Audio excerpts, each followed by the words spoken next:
Obviously, we would like to congratulate former President ECL, Edgar Chagwa Lungu, for the information that we have received that he has hung up his gloves and retired from active politics. This is as it should be. And obviously we've been asked this question, and our answer is that really we do not say what we are saying as forced counsel on our colleagues.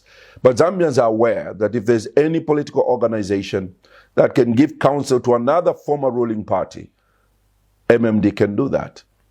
So that question that is being asked as to how the PF stands in terms of coming back together, reorganizing themselves, and becoming a viable force again against the background of what has happened to UNIP and to a larger extent to the movement for multi-party democracy. The question is, what is it that makes former political parties run into such challenges?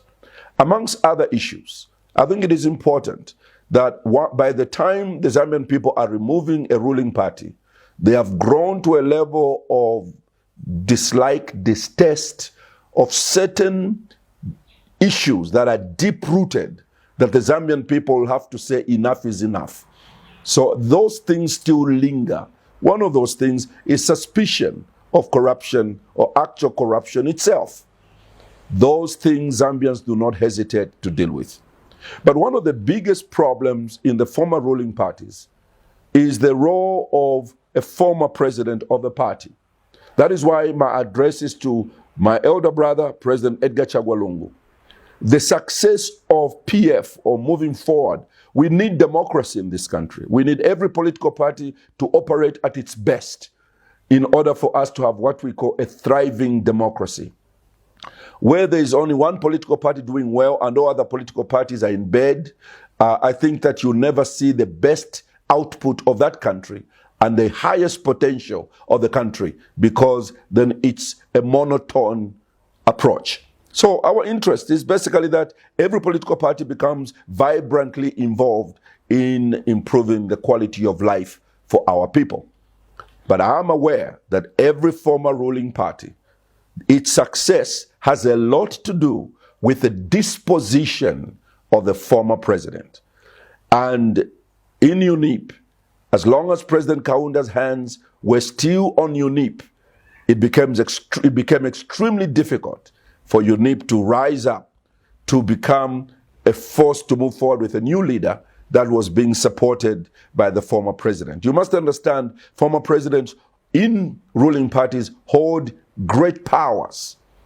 And we also believe that in PF, if President Edgar Chagwa Lungu, in his resignation or retirement, means that he lets go of the political party and supports the new president of the political party, visibly and outwardly, with word and in deed, then PF could be given a chance.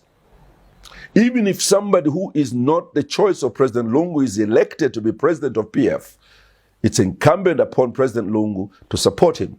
That's statesmanship. That's the way to preserve a former ruling party. But if there'll still be some interests, and this interest could be as minimal as a group rising up against the new president, going to the former president to try to ask for some kind of intervention in the manner that there is a split in loyalties.